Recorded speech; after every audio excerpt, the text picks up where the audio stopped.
Alright, so what's up guys? So today, we're doing something a little bit more different with the videos. Instead of me just talking, you're probably getting bored of this face, I'm going to be doing a cross interview.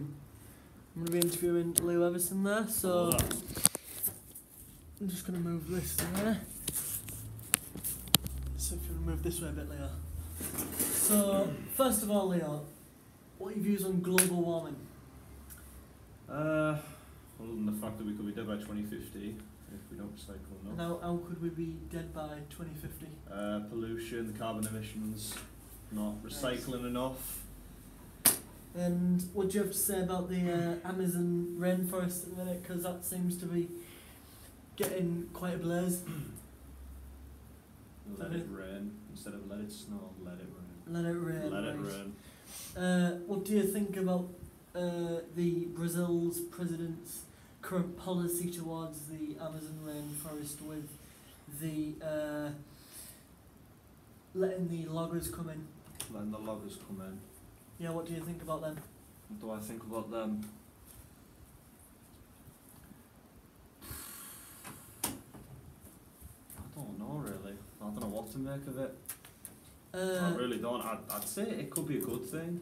Why? Oh, I don't In know. the comment section, why could taking trees down in the Amazon be a good thing for farmland?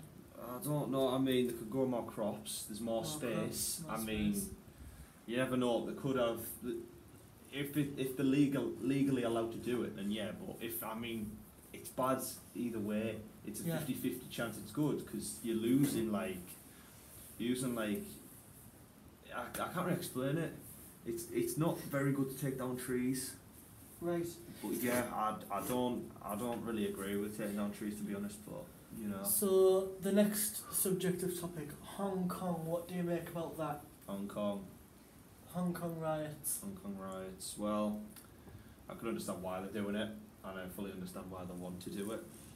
I mean, they've gone to an extreme measure at this point of why they're doing it, for the justice of what's happened, but it is what it is, really. So what do you think about their tactics of getting a view across? Because personally I think it's quite a very strong and violent. They're saying they want to do peaceful protests, and they're now if you're looking at peaceful, I mean, riot police, that isn't peace. No. I mean, they're just trying to do the job. Gas isn't peace. Stuff they're wearing, not peaceful. If you see the tactical clothing they're wearing, that's not peaceful at all. If you want peace, you will make a riot. Look at Brexiters, they're very peaceful. They just hold signs. Blue shirts with stars on.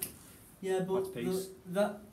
they're attempting to be peaceful, but what would you say, Leo, if their view of peacefulness is throwing house bricks at the riot police and shining laser pens in their eyes and smashing airport windows, raiding embassies, raiding police stations, doing roadblocks, and all that type of stuff? That's what their peace is classed as. It's bold. Bold. I don't see why they should go to them extreme measures for doing what they're doing. I don't agree with any of it personally, but it's like you say, it's the world we live in. And what do you also think about China's interference with this? Because they've said they're going to be sending in the People's Republican Army, which are very violent, and they said anyone who's misbehaving in the riots, they're going to go in and take out. What do you believe that? Because the Put it this way, Japan are making a point across what they want. China. Not China, you know what I mean? Not Japan, ignore me, I'm being an idiot. They're making the point across, but, you know, they're going in for it, they're doing what they want, they're making what they want, but I don't know why, I mean, they're using laser pens. I mean, you say the point of throwing bricks and using laser pens, there's no inner peace with any of it. No. I don't, they're going to extreme measures for all of it. To be quite honest, this is all over a series of events that have occurred in the previous month. And the last thing regarding Hong Kong, and then we're going to go to two subjects really quick, and then we're going to end the video. Right. What do you think about the numbers that are there. Currently in Shenzhen, there is a football stadium and they're training 40,000 of them riot police, which is... Well, they're training them like how to be police. No, they're just training them ready to go in and storm the areas as to where the rioting is. What do you think about the sheer volume of that? I think it's good, to be quite honest, because the more you have, then the more the protest will stop. But like you see, you look at the point why the protest. I can see why they're protesting, but at the same time, you've just got to go with the flow. Really, you've just got to take it as it is. Go for it. Just the training as much as they can, because the more people that have qualified to do that job, then the easier it'll be for the people in charge. So they're just trying to get a point over that if they aren't willing to if they're going to be very hostile, then they're going to go in for it and they're not going to care. If the public are more hostile, then they're going to go in for it and they won't give two monkeys. They'll just go for it and take them out. They're not bothered. So the last thing that we're going to go to, people, I've spoke about Brexit loads, I've spoken about the G7 loads. We're going to go to prepping, because this Gadji, do you believe in the word prepping, that you should prepare for things that you think are going to happen? To an extent, but there's a difference between realism and unrealism.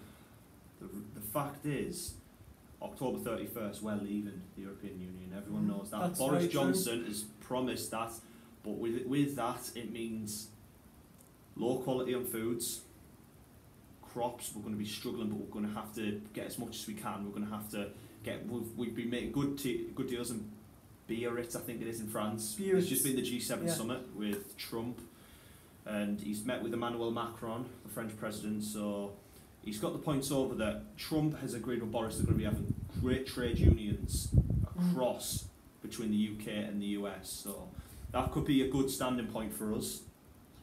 On the other hand, we need to get prepared, because I believe Jeremy Corbyn is protesting. He has turned, after all this time of wanting to leave, he has turned against the people and he became a Remainer.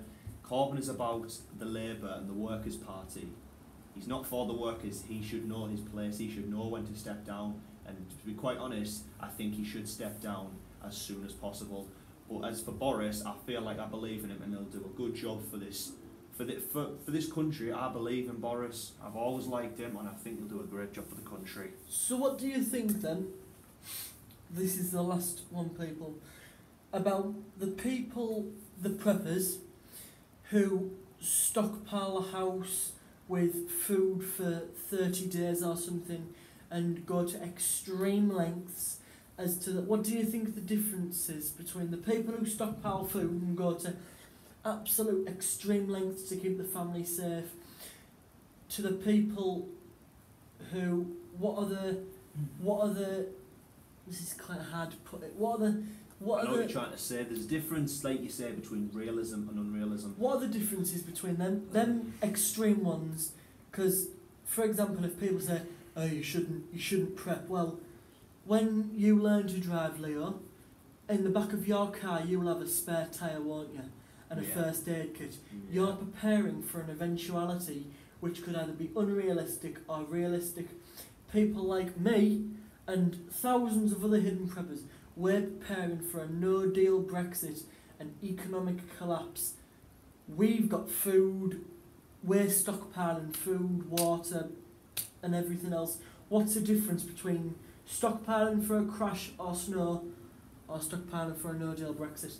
Well, stockpiling for a no-deal Brexit means you need as much food, clothing, water, as much as you can to keep in your system to stop you from starving. Because the unrealistic side about this is people think there's going to be riots and the streets are going to be packed and fights are going to... They think things are going to break out. That's the unrealistic side, in my opinion. The realistic side is everything's going to be as much calm as it is. That's just what I believe. I believe it's going to be as calm as it is. I don't agree with all that. I mean, fair play, the realistic side to me is we have to be prepared, but to be quite honest, I don't think it's going to be a big of a deal as it is. As you say, you want to stockpile and you're prepping, and you've got to think the realistic side is it's change. And what else is changing other than people wanting to prep, and we're leaving the European Union and the trade deals, the immigration system is rapidly improving. Boris said the easiest thing you'll hear from a politician: you cross that line and you are an immigrant, you'll be sent straight back. As they're improving relations with the French government, and they're just moving it forward. But as you're saying, for the Leave, I didn't vote because I'm not of age, so I wasn't of age to vote. But I believe we should leave. It'll be best for the country. All these foreign companies, sod off. They can do on trying to nick our jobs to people. We can get the country back to hollow grounds. We will be back. We will be a free country again. Okay, so thank you, people. That was a one-off. So, people from Himsy's Hammer, can I just want to say one thing, people? These aren't sponsoring me. Just to let you know, Nike aren't sponsoring us at all, or England or anything. So, people from Himsy's Hammer and Levison 12, it's been a pleasure.